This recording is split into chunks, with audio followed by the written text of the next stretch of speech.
Everyone laughed when the poor single father walked into the big company for his job interview. His clothes were old, his shoes worn out. "He doesn't belong here," they whispered. But when dangerous men attacked the CEO, this humble father's one powerful move changed everything forever. Before watching full story, comment below from where you watching.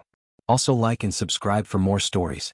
Marcus Rivera sat outside the tall glass building, his worn leather briefcase resting on his knees.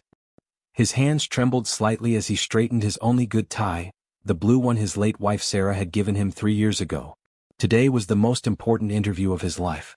The security guard position at Sterling Industries could change everything for him and his 7-year-old daughter Emma. "Daddy, you look handsome," Emma had said that morning, adjusting his collar with her tiny hands. Her words gave him strength, but now, sitting alone, doubt crept in like a cold wind. Marcus entered the building and approached the reception desk.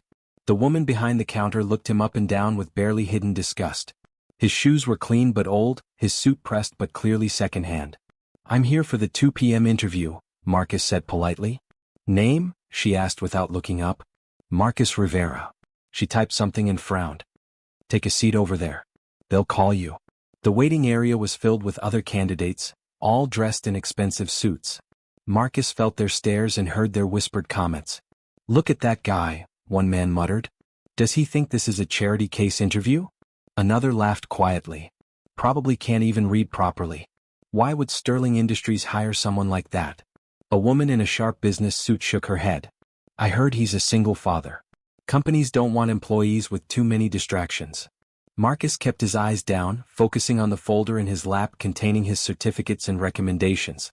He had worked 3 jobs to support Emma since Sarah's death: night security at a warehouse, morning cleaning at an office building, and weekend maintenance work. He was tired, but he never gave up. "Mr. Rivera?" A stern woman appeared. "I'm Linda Walsh, HR Director. Please follow me." The interview room was cold and intimidating. 3 people sat behind a long table: Linda Walsh, Operations Manager James Pike, and CEO Victoria Sterling herself. Marcus had researched the company thoroughly. Victoria Sterling was known as tough but fair, a woman who had built her empire from nothing. "So, Mr. Rivera," Linda began, shuffling through papers, "I see you have limited formal education. No college degree. And you're a single parent." "Yes, ma'am," Marcus replied respectfully. "But I have 8 years of security experience and excellent references." James Pike leaned forward. "Security is about being alert and focused. How can we trust someone who's probably up all night with a crying child?" Marcus felt his cheeks burn, but he kept his voice steady. "My daughter Emma is 7, sir. She's well behaved and has never interfered with my work responsibilities. My previous employers can confirm my reliability." "Previous employers?" Linda scoffed. "A warehouse and a cleaning company. This is Sterling Industries, Mr. Rivera. We have standards." Victoria Sterling had been quiet, watching Marcus carefully. She noticed how he kept his composure despite the obvious hostility. "Tell me about your daughter," Victoria said suddenly. Marcus's face lit up. She's everything to me. She's smart, kind, and brave. After her mother died, she helped me learn to braid her hair by practicing on her dolls. She does her homework without being asked and always helps our elderly neighbor Mrs. Chin carry her groceries." "And you think you can balance work and parenting?" James Pike interrupted. "I've been doing it for 3 years, sir. Emma understands that Daddy works hard so we can have a good life. She's proud of me and I'm proud of her." Linda Walsh rolled her eyes. "Mr. Rivera, let's be honest. You're not what we're looking for. This position requires someone without complications." Marcus felt his heart sink, but he maintained his dignity. "I understand. Thank you for your time." As he stood to leave, Victoria Sterling spoke up. "The interview isn't over, Mr. Rivera. Please sit down." Just then Marcus's phone buzzed. He glanced at it quickly, a text from Emma's school. His blood ran cold. "I'm sorry," he said, his voice urgent. "There's an emergency with my daughter. I have to go." Without waiting for permission, Marcus rushed out of the building. The text said Emma had been taken to the hospital after an incident at school. His heart pounded as he ran through the streets, unable to afford a taxi. At the hospital, he found Emma sitting on a bed with a bandaged arm, tears streaming down her face. "Daddy," she cried, reaching for him. "What happened, sweetheart?" Marcus hugged her gently. "The doctor, Dr. Patricia Lee, explained. Some older boys were bullying a younger child in the playground. Your daughter stepped in to help." One of the boys pushed her and she scraped her arm on the fence.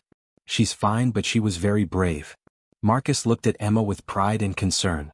Emma, you could have been hurt worse. But Daddy, Emma said, wiping her nose, you always tell me to help people who need help. The little boy was crying and they were being mean. The doctor smiled. She has a good heart.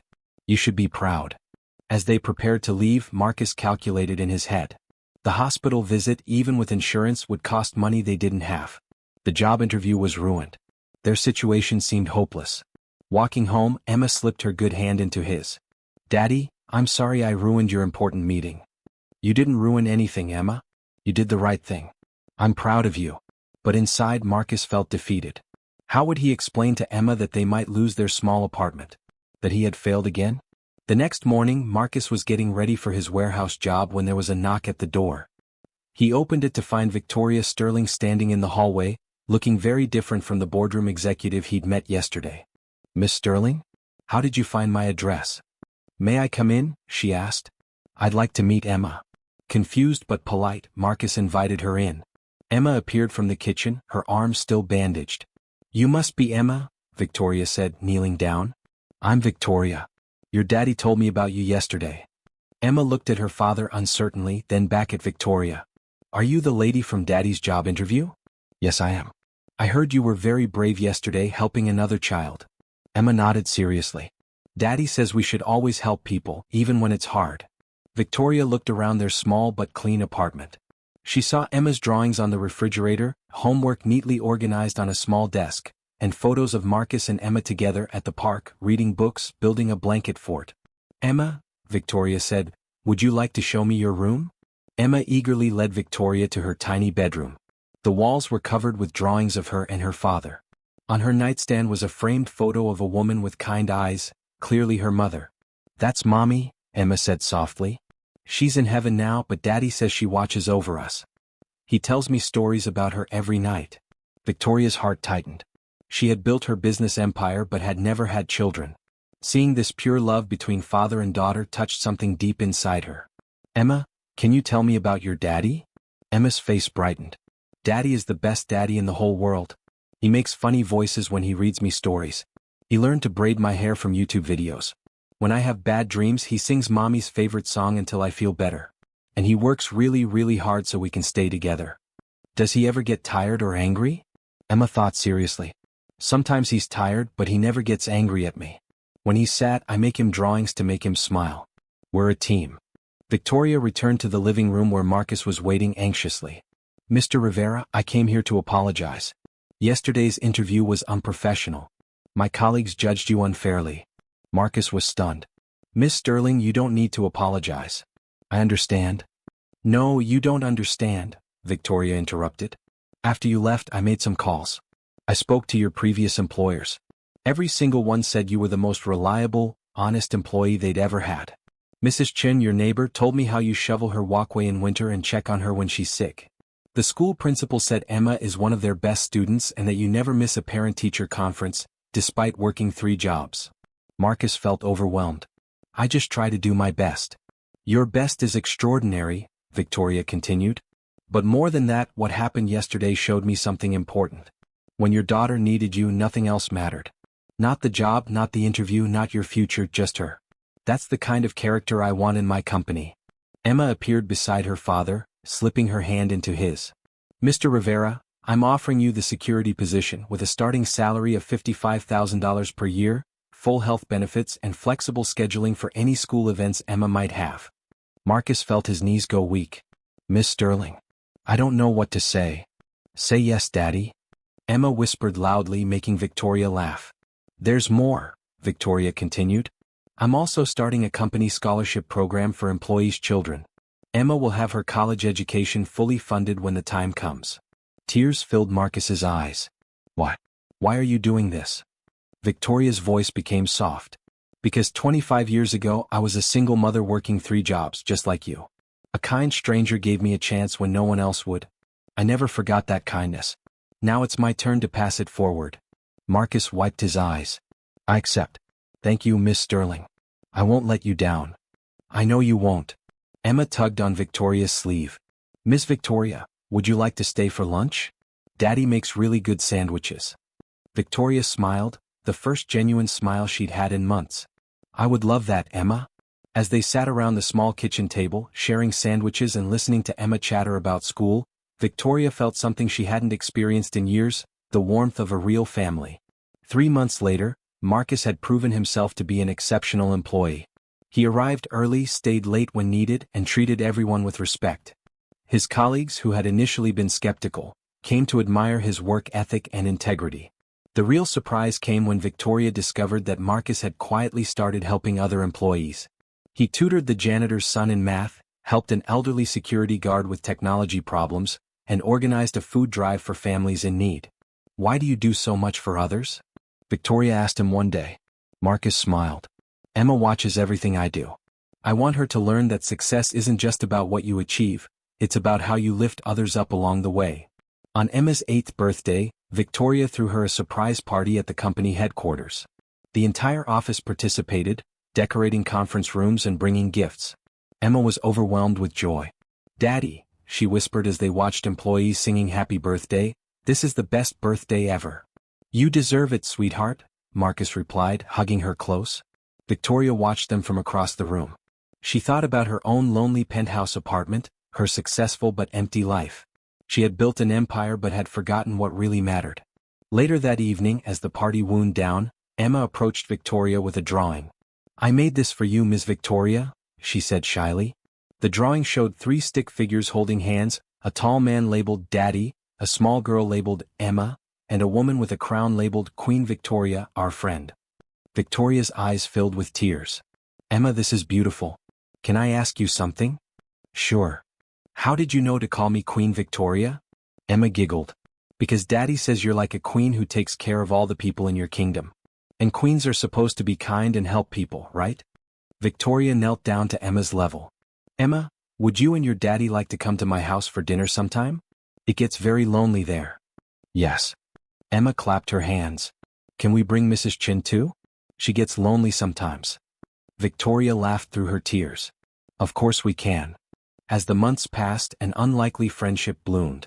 Victoria became like family to Marcus and Emma. She attended Emma's school plays, helped with homework, and even learned to braid hair, though not as well as Marcus. For the first time in years, Victoria's house felt like a home. She installed a swing set in her backyard and converted a room into an art studio for Emma. Marcus helped her learn to cook family meals instead of eating alone at expensive restaurants. One evening, as they sat on Victoria's porch watching Emma play in the yard, Marcus turned to her. Victoria, I need to ask you something. That day at the hospital, when you found us, how did you really know where we lived? Victoria smiled mysteriously. I may have asked Linda to run a background check. But why did you come? You could have just offered the job over the phone. Victoria was quiet for a moment. Because I needed to see if you were real. In my world, people often pretend to be something they're not. But you were exactly who you appeared to be. A loving father who would sacrifice anything for his child. I had to see that with my own eyes. And now I understand what I've been missing my whole life. Success without love is just an empty achievement. You and Emma taught me that. Emma ran over, grass stains on her dress and joy on her face. Daddy, Miss Victoria, look what I found. She held up a small butterfly that had landed on her finger. It's beautiful, sweetheart, Marcus said. Just like our family, Emma declared innocently. Victoria and Marcus exchanged a meaningful look. Emma was right. Somewhere along the way they had become a family, not through blood but through love, kindness, and mutual support. 2 years later, Marcus was promoted to head of security. Emma excelled in school and had developed a love for painting, encouraged by Victoria's support. Victoria had learned to find balance between work and personal life. On the anniversary of that difficult interview day, Victoria made an announcement to the company. 2 years ago, I almost made a terrible mistake. I nearly let prejudice and narrow thinking prevent me from hiring one of our best employees. Marcus Rivera has shown us all what real character looks like. Today, I'm announcing the Marcus Rivera Fellowship, a program to provide opportunities for single parents and others who might be overlooked by traditional hiring practices. The applause was thunderous. Marcus stood with Emma beside him, both of them beaming with pride. Later, at the celebration dinner, Emma stood up with a piece of paper in her hand. I wrote something, she announced. It's called, What I Learned from My Daddy and Ms. Victoria. She cleared her throat and began to read. I learned that being poor doesn't make you bad. I learned that helping people is more important than having fancy clothes. I learned that families aren't just people who look the same, they're people who love each other. I learned that second chances can change everything. And I learned that the best grown-ups are the ones who remember what it feels like to be scared and sad so they can help other people who feel that way too. There wasn't a dry eye in the room. As the evening ended, Marcus tucked Emma into bed in Victoria's guest room. They now spent weekends there regularly. Daddy, Emma said sleepily, do you think Mommy would be proud of us? Marcus kissed her forehead. I think Mommy is very proud. We never gave up, we helped others and we found our family. Even when people were mean to us? Especially then, sweetheart. That's when kindness matters most. Emma smiled and closed her eyes. I love our story, Daddy. Me too, Emma. Me too. In the hallway, Victoria wiped tears from her eyes. She had spent years building a business empire, but watching Marcus and Emma had taught her to build something far more valuable, a legacy of love, kindness, and hope. The single father who had walked into that interview with nothing but determination and love had not only won a job, he had transformed the lives of everyone around him. And in the end, that was the greatest victory of all. A story about how love, kindness, and perseverance can overcome any obstacle, and how true family is built not on blood, but on the bonds we choose to create through care and compassion.